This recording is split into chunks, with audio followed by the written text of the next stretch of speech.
نحمدہ ونصلی علی رسولہ الکریم اما بعد فاعوذ باللہ من الشیطان الرجیم بسم اللہ الرحمن الرحیم رب اشرح لی صدری ویسر لی امری واحلل عقدۃ من لسانی یفقہوا قولی۔ سورہ احزاب آیت نمبر 9 سے ہم شروع کریں گے۔ اس سے پہلے کہ ہم اگلے موضوع کی طرف چلیں، یہ کسی نے پوچھا ہے کہ جو ہم نے بات کی تھی نا کہ اسلام کے اندر اڈاپشن نہیں ہے، یعنی کسی کو آپ اپنا بیٹا یا اپنی بیٹی نہیں بنا سکتے، تو انہوں نے پوچھا ہے کہ اب ہم کیا کریں اس صورتحال کے بارے میں کہ جس میں کہ غیر مسلمان بچوں کو اڈاپٹ کر رہے ہیں اور ان کو غیر مسلم کے طور پہ وہ پال رہے ہیں، کہ یتیم خانوں سے بچے لے لیے جاتے ہیں اور کافر خاندان جو ہیں وہ ان کو ریز کرتے ہیں۔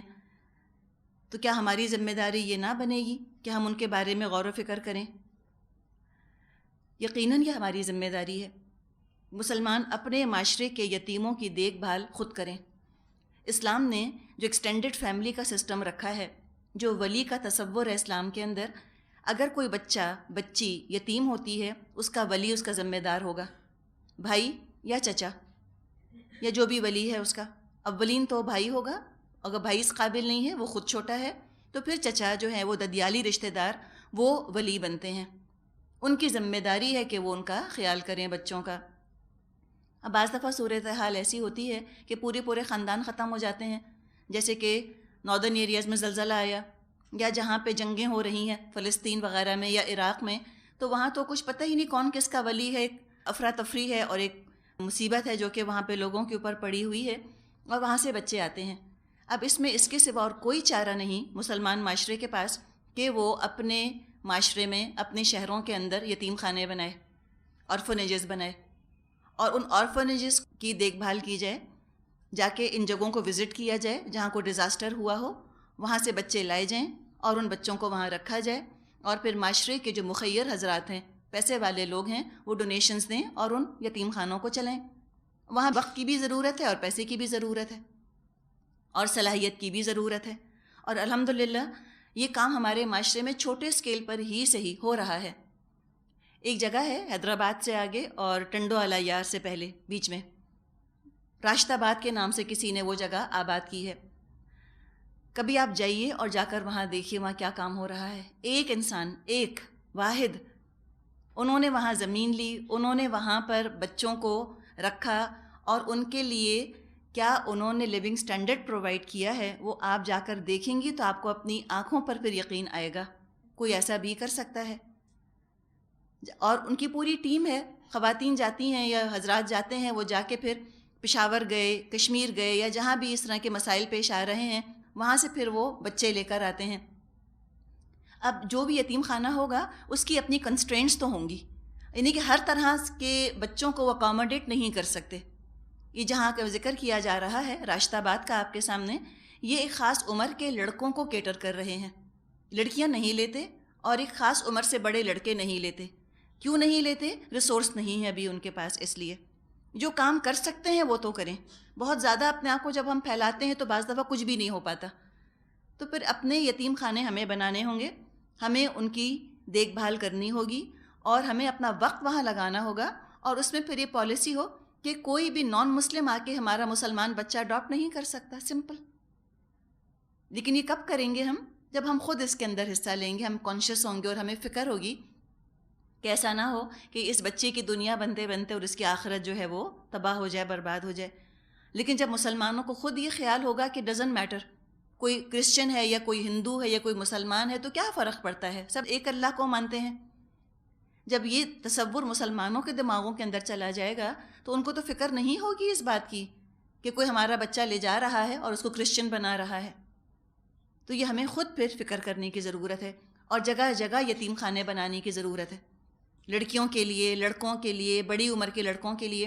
اور وہاں پر آپ دیکھیں وہ کتنا کام کر رہے ہیں، باقاعدہ ماہر نفسیات کو وہاں بلایا جاتا ہے جو کہ وہاں سٹاف کی ٹریننگ کرے کہ یتیم بچوں کی دیکھ بھال کیسے کی جاتی ہے، یتیم بچے آپ سے کیا ایکسپیکٹ کرتے ہیں۔ تو جو سائیکائٹرسٹ ہیں وہ بھی جائیں، وہ بھی جا کے وہاں پر اپنی خدمات کو پیش کریں. ڈاکٹر جا کے اپنی خدمات پیش کریں کہ بچہ بیمار ہو جاتا ہے تو ہم ٹھیک ہے مہینے میں ایک دفعہ، ہفتے میں ایک دفعہ ہم کلینک کیا کریں گے. یہاں پر سب مل کر کرتے ہیں، ٹیم ورک ہوتا ہے تو یہ کام ہوتے ہیں نا. اب ہمیں ذرا اپنے خول سے نکلنے کی ضرورت ہے. اپنا کھانا، اپنا پہننا، اپنے لباس. اب گرمیاں آ رہی ہیں، اب ہم 10 جوڑے جا کے بنا لیں گے. ذرا سا ہمیں خود والنٹیرلی سوچنے کی ضرورت ہے کہ کیا مجھے 10 جوڑوں کی ضرورت ہے، یا جو پچھلے سال کے چل رہے ہیں کپڑے میرے پاس، کیا وہ مناسب ہیں میرے لیے؟ کیا وہ اس سال چل سکتے ہیں؟ کوئی فرض تو نہیں ہے کہ ہر سال گرمیوں کے اندر ضرور نئے جوڑے بنائے جائیں. فرض ہے؟ مجھے بتائیں. فرض نہیں ہے. اگر پچھلے سال کے کپڑے چل سکتے ہیں تو کیوں نہ چلیں؟ سب سے پہلے تو میں اپنے لیے دعا کروں گی اللہ مجھے توفیق دے کہ پھر میں اس طرح اپنے اوپر نہ خرچ کروں. اگر یہ کپڑے اچھے خاصے ہیں جو پہنے جا سکتے ہیں تو کیوں نہ پہنے جائیں. اگر ہم اسی کو بچا کر ہم تھوڑا تھوڑا پیسہ دے دیں گے تو پتہ نہیں کتنے لوگوں کا بھلا اور کتنوں کا فائدہ ہوگا. تو انشاءاللہ تعالیٰ دعا ہم اللہ سے کرتے ہیں کہ اللہ ہمیں توفیق دے کہ اپنے دبے ہوئے پسے ہوئے طبقات کی ہم حفاظت کر سکیں اور ہم اس طرح کسی اور کے حوالے ان کو نہ کر دیں. تو یہ بات تھی جس کا کہ تعلق پچھلے سبق سے تھا. اب آگے جو مضمون شروع ہو رہا ہے سورہ احزاب میں، اس کا تعلق غزوہ احزاب سے ہے. پس منظر تھوڑا سا دیکھ لیتے ہیں، غزوہ احزاب کے بارے میں بات کر لیتے ہیں تاکہ آیات پر جب ہم آئیں تو وہ آیات ہم کو بآسانی سمجھ میں آ جائیں. ہوا یہ کہ شوال 5 ہجری یعنی ہجرت کیے 5 سال ہوئے تھے نبی اکرم صلی اللہ علیہ وسلم کو کہ یہود اور مشرک ان کی مشترکہ کوششوں سے مدینے پر حملہ کرنے کے لیے ایک بڑی فوج جو ہے وہ جمع ہو گئی. شمال سے بنو نذیر اور بنو قینقاع کے یہودی آ گئے مدینے پر حملہ کرنے کے لیے. اور یہ بنو نذیر بنو قینقاع کے وہ یہودی تھے جن کو کہ نبی اکرم صلی اللہ علیہ وسلم نے رحم دلی کا مظاہرہ کرتے ہوئے جان سے نہ مارا تھا، بلکہ ان سے کہہ دیا تھا کہ تم مدینے سے باہر چلے جاؤ، جتنا سامان لے جا سکتے ہو، جو کچھ تم اپنا سرمایہ لے جا سکتے ہو وہ تم لے جاؤ. سب کچھ انہوں نے مدینے سے لیا اور پھر وہ خیبر کی طرف اور مختلف وادیوں میں جا کر آباد ہو گئے. بجائے کہ نبی اکرم صلی اللہ علیہ وسلم کے حسن سلوک سے ان کے اندر نرمی پیدا ہوتی، انہوں نے شدید احسان فراموشی کا ثبوت دیا اور مسلمانوں کے دشمنوں کے ساتھ مل کر مدینے پر حملہ کرنے کے لیے آ گئے. یہ خیبر وادی قرا وغیرہ میں آباد تھے. تو ایک طرف سے تو یہ آئے شمال سے. مشرق کی طرف سے غطفان کے قبائل آ گئے. بنو غطفان بڑے جنگجو ہوا کرتے تھے. بنو سلیم، فزارہ، مرہ، اشجع، سعد اور اسد وغیرہ کے قبائل اپنی فوجیں لے کر وہاں سے آ گئے.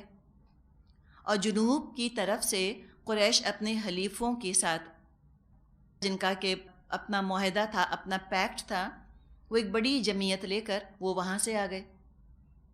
تو 3 طرف سے حملے کی تیاری مکمل تھی مدینے پر. اور مجموعی طور پہ جو فوج جمع ہوئی تھی اس کی تعداد 10 سے 12 ہزار تھی. اتنی بڑی فوج تو پورے عرب کی تاریخ میں آج تک نہ جمع ہوئی تھی. آج ہم 10-12 ہزار کا نمبر سنتے ہیں، ہم کہتے ہیں یہ کون سی بڑی چیز تھی.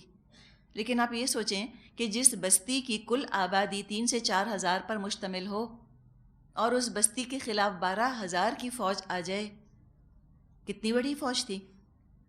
اور عرب کی تاریخ میں کبھی اتنی بڑی فوج نہ جمع ہوئی تھی، تو معمولی نمبر نہیں تھا. آج ہمیں معمولی لگتا ہے، اس زمانے کے حساب سے، ان حالات کے حساب سے غیر معمولی تھا. اب یہ جو فوجیں جمع ہوئیں یہ اچانک آ کے مدینہ پر حملہ کر دیتیں تو مسلمانوں کو تو تہس نہس کر دیتیں، انتہائی تباہ کن ان کا حملہ ہوتا. لیکن نبی اکرم صلی اللہ علیہ وسلم مدینے میں بے خبر نہ بیٹھے تھے، انتہائی چوکنے تھے، آپ بڑے الرٹ رہا کرتے تھے. یہ تصور بالکل غلط ہے کہ نماز روزہ، حج زکوٰۃ، اپنی عبادتیں کرنا مسلمانوں کو کسی خول کے اندر، کسی شیل کے اندر بند کر کے رکھ دیتا ہے. ایسے وہ الرٹ بے خبر ہو جاتے ہیں، کچھ پتہ ہی نہیں ہوتا ان کو دنیا میں کیا ہو رہا ہے. ہرگز نہیں. بلکہ خوب باخبر رہا کرتے تھے صحابہ بھی اور نبی اکرم صلی اللہ علیہ وسلم بھی۔ آپ کے ایجنٹس، آپ کے خبر رساں تمام قبائل میں موجود تھے اور دشمنوں کی نقل و حرکت سے برابر آپ کو انفارم کرتے رہتے تھے، مطلع کرتے رہتے تھے۔ اب اس سے پہلے کہ یہ ساری فوج آ کر مدینے پر حملہ کر دیتی، آپ کو پتہ چل گیا۔ آپ نے صحابہ سے مشورہ کیا کہ کیا کرنا چاہیے۔ اس میں یہ طے ہوا کہ مدینے کے اندر رہتے ہوئے دفاع کرنا چاہیے، یعنی کہ 12,000 کی فوج کا مقابلہ کرنا عقل مندی نہیں۔ اس سے ہمیں کیا پتہ چلا؟ اس سے ہمیں پتہ چلا کہ موقع کو دیکھ کر، موقع کی مناسبت سے قدم اٹھانا چاہیے۔ جذبات کا اور عقل کا بیلنس بھی بہت ضروری ہے۔ اگر صرف جذبات سے کام لیا جاتا تو یہ کہہ دیا جاتا کہ چلو ٹھیک ہے، سب شہید ہو جائیں گے، لیکن سب شہید ہو جائیں اور اسلام کا نام مٹ جائے تو فائدہ؟ شہید ہونا یقیناً بڑی سعادت ہے، لیکن اس کو ہوش کے ساتھ بیلنس کرنے کی ضرورت ہے کہ کیا یہاں شہادت زیادہ فائدہ دے گی یا اس وقت زندہ رہنا اسلام کے لیے زیادہ فائدہ مند ہے۔ مومن کی بھرپور کوشش ہوتی ہے کہ جب تک میں زندہ رہ سکوں میں زندہ رہوں تاکہ میں اسلام کو فائدہ پہنچاؤں، اور جب تک اس کو یہ احساس نہیں ہوتا کہ اس وقت میرا جان دے دینا اسلام کے لیے زیادہ فائدہ مند ہوگا، اس وقت تک وہ جان دینا نہیں چاہتا۔ تو کوئی فائدہ نہ ہو اور بلا وجہ اپنی جانیں دے دینا، یہ بھی اسلام کا طریقہ نہیں۔ اسلام کو ٹریگر ہیپی قسم کا دین نہیں ہے۔ سوچتا ہے، سمجھتا ہے، پلاننگ کرتا ہے اسلام، اور اس کے بعد جس چیز میں بہتری ہوتی ہے اس کا ارادہ کیا جاتا ہے۔ اس وقت عقل مندی یہ نہیں تھی کہ سب مدینے سے باہر نکل کر اور دشمن کا مقابلہ کریں۔ عقل مندی یہ تھی کہ مدینے کے اندر رہ کر دشمن کا مقابلہ کیا جائے۔ مراد ہے دفاعی جنگ لڑی جائے، اقدام نہ کیا جائے، دفاع کیا جائے، ڈیفینسو وار لڑی جائے۔ سلمان فارسی رضی اللہ عنہ انہوں نے مشورہ دیا کہ ایران میں، فارس میں طریقہ یہ ہوا کرتا تھا کہ بہت بڑی فوج سے مقابلہ اگر کرنا ہو تو ایک خندق کھود لی جاتی تھی، ٹرنچ کھود دی جاتی تھی، اور دشمن کے سپاہی اس خندق کو پار نہ کر سکتے تھے، لہٰذا اس میں جو شہر ہوتا تھا وہ بچ جایا کرتا تھا۔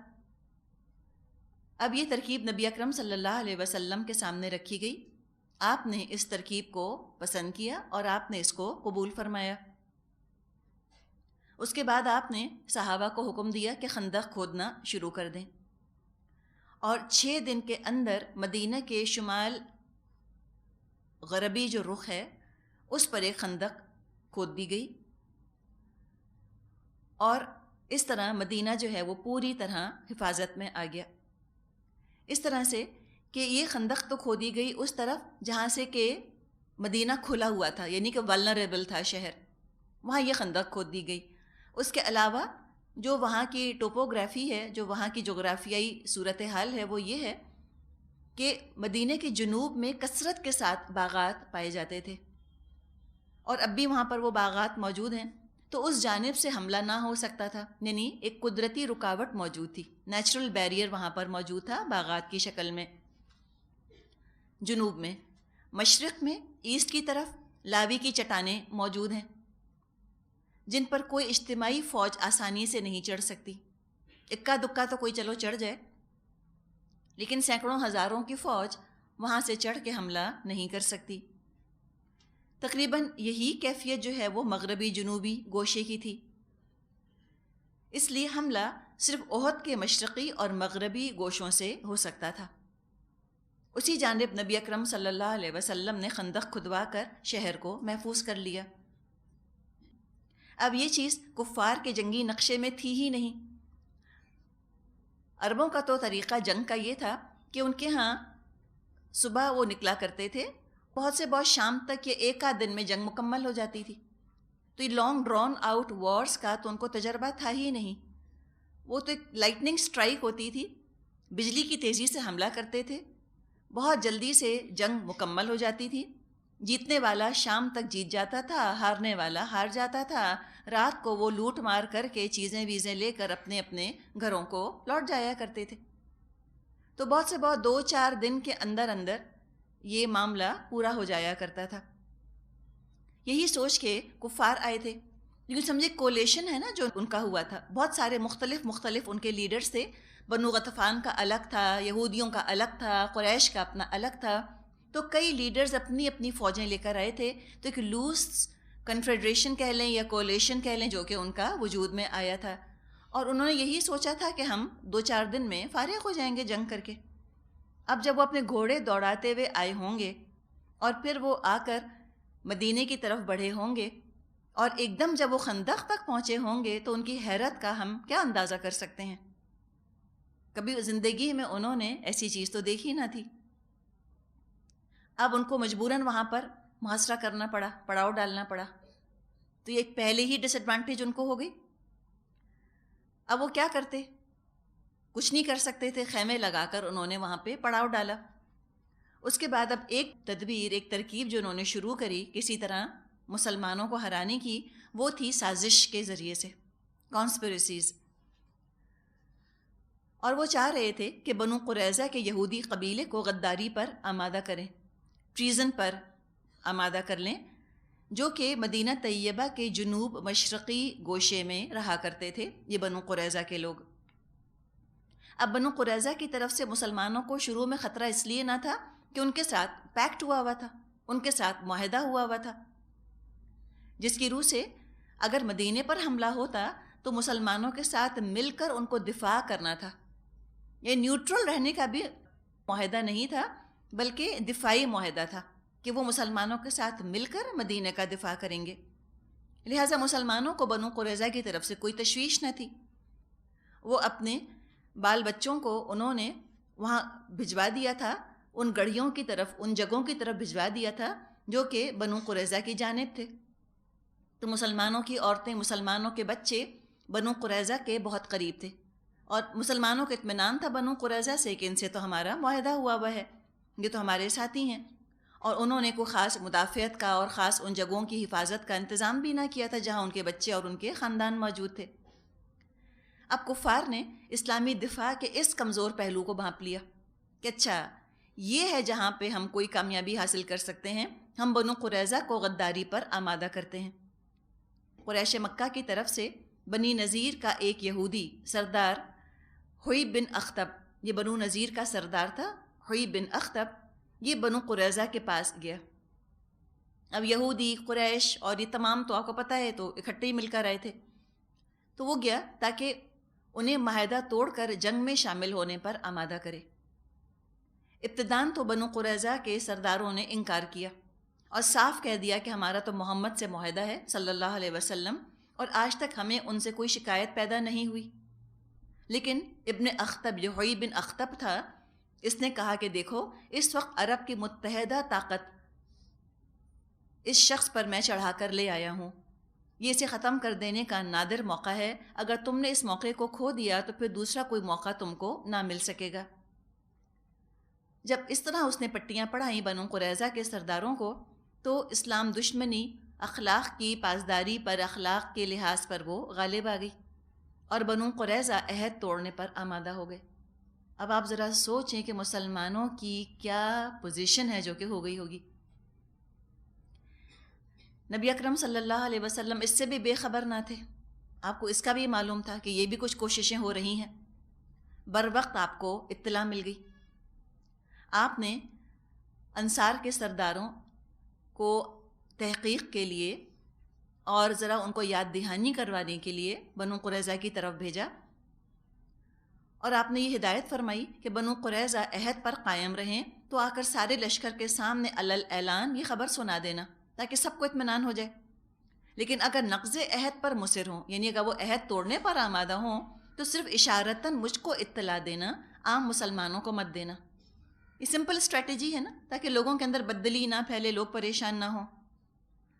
انصار کے جو سردار تھے جب یہ وہاں پہنچے تو بنو قریظہ کو پوری طرح عہد توڑنے پر آمادہ پایا، اور بنو قریظہ نے صاف کہہ دیا لا عقد بیننا و بین محمد ولا احد، کہ ہمارے اور محمد صلی اللہ علیہ وسلم کے درمیان کوئی عہد اور پیمان نہیں ہے۔ واپس آئے وہ سردار، اور نبی اکرم صلی اللہ علیہ وسلم کو انہوں نے اشارتاً یہ بات بتائی کہ وہ تو بغاوت پر آمادہ ہیں۔ لیکن آپ دیکھیں یہ خبریں کتنی بھی چھپائی جائیں بہرحال ہی پھیل جاتی ہیں۔ مسلمانوں کے اندر سخت اضطراب پیدا ہو گیا۔ اب وہ بالکل سینڈوچ بن گئے، سامنے سے 12,000 کا لشکر اور پیچھے سے بنو قریظہ پیٹھ میں چھرا گھونپنے کے لیے تیار۔ اتنے نازک وقت میں بنو قریظہ نے غداری کی کہ اگر ان کی یہ سازش کامیاب ہو جاتی تو شاید آج ہم اسلام کی تاریخ میں یہ پڑھ رہے ہوتے کہ اسلام کا خاتمہ ہو گیا غزوہ احزاب میں۔ اب اس نازک موقع پر نبی اکرم صلی اللہ علیہ وسلم نے پھر بھرپور کوششیں کی۔ آپ نے ایک صحابی جن کا کہ نام نعیم آتا ہے، نعیم بن مسعود رضی اللہ عنہ، انہوں نے اپنا ایمان چھپایا ہوا تھا، لوگوں کو پتہ نہیں تھا کہ یہ مسلمان ہیں، تو ان کی خدمات حاصل کی گئیں اور انہوں نے یوں سمجھیں کہ ایک طرح سے ایجنٹ کا کام دیا، اور انہوں نے بنو قریظہ اور وہ جو لشکر آیا ہوا تھا قریش کے جو حلیف وہاں موجود تھے ان میں بدگمانی پیدا کروا دی، مس انڈرسٹینڈنگ پیدا کروا دی۔ غلط فہمی جب پیدا ہوئی تو آپس میں ان کا جو یہ اتحاد ہو رہا تھا یہ ہوتے ہوتے نہ ہو سکا۔ بنو قریظہ غلط فہمی کا شکار ہو گئے قریش کی طرف سے کہ یہ ہمارے دشمن ہیں، یہ ہمارے پیٹھ پیچھے ایک اور چال چل رہے ہیں، اور قریش جو ہیں بنو قریظہ سے بدگمان ہو گئے کہ شاید یہ دعویٰ تو کر رہے ہیں کہ ہماری مدد کریں گے لیکن یہ کچھ اور ہی سوچ رہے ہیں۔ ہم کہتے ہیں نا it takes one to know one, جو خود دھوکہ دیتا ہے وہ دوسرے پر بھی کبھی بھروسہ نہیں کرتا، اس کو دوسرے کی طرف سے بھی شک ہی پڑا رہتا ہے کہ یہ بھی دھوکہ دے گا، یہ بھی کوئی گڑبڑ کرے گا۔ تو لہٰذا اس کی وجہ سے الحمدللہ یہ ہوا کہ ان کا آپس میں گٹھ جوڑ نہ ہو سکا، اور جو سازش وہ کر رہے تھے وہ کامیاب نہ ہو سکی، آپس میں دشمن کے کیمپ میں پھوٹ پڑ گئی۔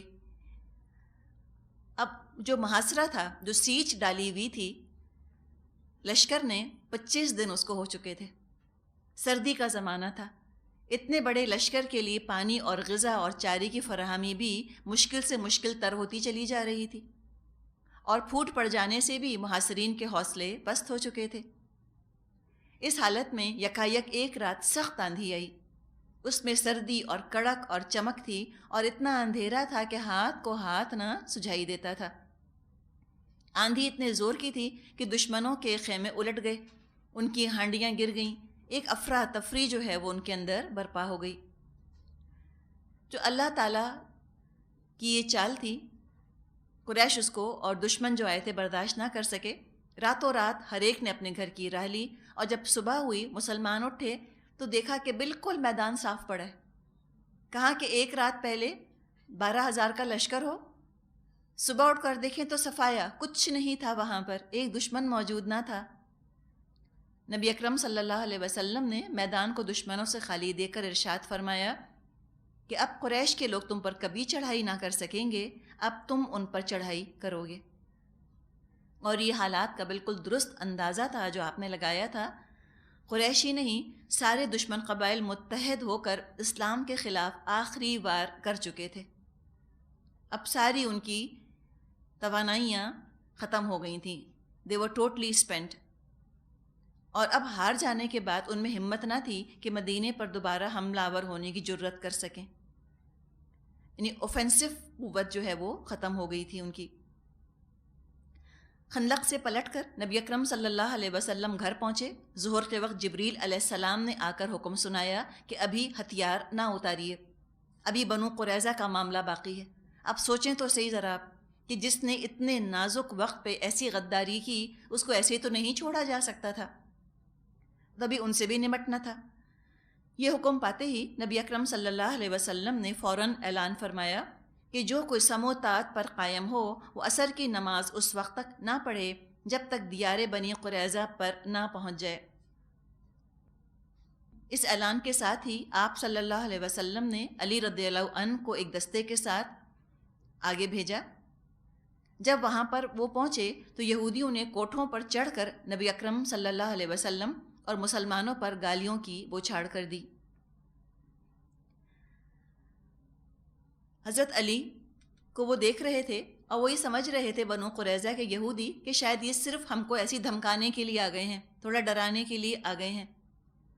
لیکن جب نبی اکرم صلی اللہ علیہ وسلم کی قیادت میں پورا اسلامی لشکر وہاں پہنچا اور بنو قریظہ کی بستی کا محاصرہ کیا تو اب یہ بہت ڈرے۔ محاصرہ تقریباً 3 ہفتے تک رہا اور آخر کار بنو قریظہ کے یہودیوں نے اس شرط پر اپنے آپ کو نبی اکرم صلی اللہ علیہ وسلم کے حوالے کر دیا کہ قبیلہ اوس کے سردار سعد بن معاذ رضی اللہ عنہ ان کے حق میں جو فیصلہ کریں گے اسے فریقین مان لیں گے۔ اب انہوں نے یہ کیوں کیا؟ اب آپ دیکھیں، نبی اکرم صلی اللہ علیہ وسلم کو انہوں نے حکم بنانا پسند نہ کیا، بلکہ انہوں نے خود حکم پسند کیا، خود انہوں نے ایک فیصلہ کرنے والا چوز کیا کہ سعد بن معاذ ہمارا فیصلہ کریں گے، اور اس امید پر انہوں نے سعد کو پسند کیا کہ زمانہ جاہلیت میں اوس اور بنی قریظہ کے درمیان حلیفانہ تعلقات تھے، یہ آپس میں ان کا معاہدہ ہوا ہوا تھا، دوستانہ معاہدہ۔ تو ان کا یہ خیال تھا کہ پرانی دوستی کا وہ لحاظ کریں گے، کوئی ہم کو نرم سا یہ سینٹنس سنا دیں گے، آسان سزا دے دیں گے، اور ہو سکتا ہے کہ ہم بھی مدینے سے اسی طرح نکل جائیں جس طرح بنو قینقاع اور بنو نذیر پہلے نکالے جا چکے۔ انشاءاللہ یہ بنو نذیر کا واقعہ ہم آگے پڑھیں گے سورہ حشر میں 28ویں پارے میں۔ خود قبیلہ اوس کے لوگ بھی حضرت سعد رضی اللہ عنہ سے تقاضا کر رہے تھے کہ اپنے حلیفوں کے ساتھ نرمی برتیں، لیکن سعد ابھی دیکھ چکے تھے کہ جن 2 یہودی قبیلوں کو مدینے سے نکلنے کا موقع دیا گیا، کیسے انہوں نے باقی قبیلوں کو بھڑکایا اور کس طرح سازشیں کر کر کے انہوں نے پھر اتنی بڑی فوج جمع کی اور لشکر چڑھا کر لے آئے مدینے کے اوپر۔ تو انہوں نے جو فیصلہ دیا وہ یہ تھا کہ بنو قریظہ کے تمام مرد قتل کر دیے جائیں، عورتیں اور بچے غلام بنا لیے جائیں، اور ان کی تمام املاک مسلمانوں میں تقسیم کر دی جائے۔ اس فیصلے پر عمل کیا گیا۔ ان کے سارے جنگ کے قابل مرد جو ہیں وہ قتل کیے گئے۔ ان کو پہلے آفر دی گئی کہ جو اسلام قبول کرے اس کی جان بچا لی جائے گی، تو جس نے اسلام قبول کیا اس کی جان بخش دی گئی، اور جس نے اسلام قبول نہ کیا ان کو پھر قتل کر دیا گیا۔ تو یہ آپ دیکھیں کہ یہ تھوڑا سا معاملہ ہے، یہ حال ہے غزوہ خندق کا جو کہ پیش آئی، اور اس کے بعد کا معاملہ وہ مارکا جو کہ بنو قریظہ کے ساتھ کیا گیا۔ بنو قریظہ کے ساتھ جو معاملہ کیا مسلمانوں نے، اس پر آج بھی کفار بہت کچھ حرف رکھتے ہیں، انگلی اٹھاتے ہیں، اعتراضات کرتے ہیں کہ محمد نے آخر یہ معاملہ کیوں کیا صلی اللہ علیہ وسلم۔ تو پہلی بات تو یہ ہے کہ نبی اکرم صلی اللہ علیہ وسلم کا یہ فیصلہ نہیں تھا، سعد بن معاذ کا فیصلہ تھا، اور بات یہ ہے کہ ان کا فیصلہ بالکل درست تھا۔ اتنا زبردست غداری کا مظاہرہ اگر کوئی قوم کرے، اس طرح ٹریزن کا ثبوت دے، تو ہر ملک یہی معاملہ کرے ان کے ساتھ۔ اور سعد بن معاذ کا جو فیصلہ تھا، نبی اکرم صلی اللہ علیہ وسلم نے اس کی تعریف فرمائی، یعنی ہمیں اپولوجیٹک ہونے کی قطعاً ضرورت نہیں، حقیقت ہے کہ آپ نے اس کی تعریف فرمائی، اور آپ نے فرمایا کہ یہی فیصلہ آسمانوں پر کیا جا چکا تھا ان کے بارے میں، اور ان کی اپنی تورات کے مطابق ہی سعد بن معاذ نے یہ فیصلہ کیا تھا۔ ان کی اپنی تورات میں یہ چیز موجود تھی کہ جو اس طرح بدعہدی کا مظاہرہ کرے اس کو قتل کر دینا چاہیے، اور یہ کسی عام موقع کی بدعہدی تو تھی بھی نہیں، اتنے نازک موقع پر انہوں نے اس طرح سے بدعہدی کا مظاہرہ کیا تھا۔ تو یہ صورتحال ہے۔ اب ہم آیات پڑھتے ہیں اور دیکھتے ہیں کہ کیا اللہ تعالیٰ نے یہاں پر فرمایا ہے۔ آیت نمبر 9 سے شروع کرتے ہیں۔ فرمایا یا ایھا الذین آمنوا اذکروا نعمت اللہ علیکم اذ جاءتکم جنود فارسلنا علیہم ریحا وجنودا لم تروها وکان اللہ بما تعملون بصیرا۔ اے لوگو جو ایمان لائے ہو، یاد کرو اللہ کے احسان کو جو ابھی ابھی اس نے تم پر کیا ہے۔ جب لشکر تم پر چڑھ آئے تو ہم نے ان پر ایک سخت آندھی بھیج دی اور ایسی فوجیں روانہ کیں جو تم کو نظر نہ آتی تھیں۔ اللہ وہ سب کچھ دیکھ رہا تھا جو تم اس وقت کر رہے تھے۔ اب یہاں پر محاصرے کے آخری دنوں کا ذکر ہے۔ طوفانی ہوا چلی جس سے خیمے اکھڑ گئے، ہانڈیاں الٹ گئیں، سواری کے جانور بکھر گئے، اور شدید سردی کے باوجود آگ جلانا ناممکن ہو گیا۔ پچھلی قوموں پر ہوا کا عذاب آیا تھا جس سے وہ تباہ برباد ہو گئی تھیں، تو اسلام کے دشمنوں پر بھی اللہ تعالیٰ نے اسی طرح ہوا کو مسلط کر دیا، جس سے ان کی چال تباہ اور برباد ہو کے رہ گئی۔ اور ساتھ ہی ساتھ کچھ ایسے لشکر بھی اللہ تعالیٰ نے اتارے جو نظر نہ آتے تھے۔